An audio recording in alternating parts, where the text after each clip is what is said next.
We're listening to HORSEBATH Another Farewell, and we're on track 6, Another Farewell, which is a highlight for me. It's all been a little bit meh so far, but this track is just absolutely wondrous.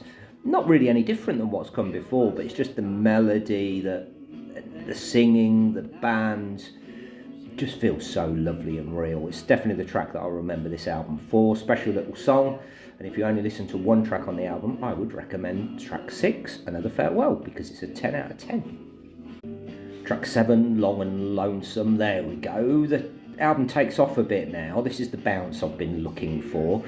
First time really that it's got out of sort of 2nd or 3rd gear, and I think this is 4th gear. Great bass line, funky. Everything just works together perfectly. Nice to hear the drummer let loose. I think it's the first time he's sort of gone beyond tapping it slowly. Yeah, that's 2 fantastic songs in a row now. 9 out of 10.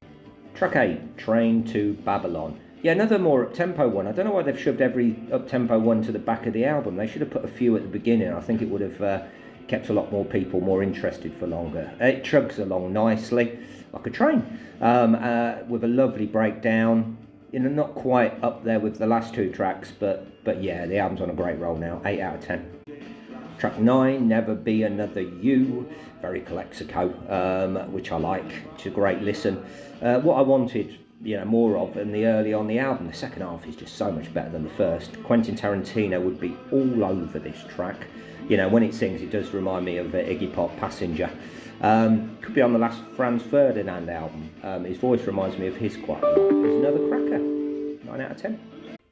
And the 10th and final track, Turn My Lover Loose. Nice fun way to end the album. Yeah, what a difference, the second half to the first half. Got a 60s feel to it. Could be a Turtles song, who were one of the most underrated bands of the 60s in my humble. Bit of a Doors feel as well again. I'm going to give that track 8 out of 10, and overall it's an enjoyable album with a lot of 60s country rock feel. Second half though is just so much better than the first. The first half seems really laid back, the second is sort of more rock and roll. Why they didn't mix up the tracks a little bit, I'll never know, but I'm really glad I gave it another 10 listens, and I will stumble across it again. Yeah, track 6, Another Farewell, title track was the strongest for me.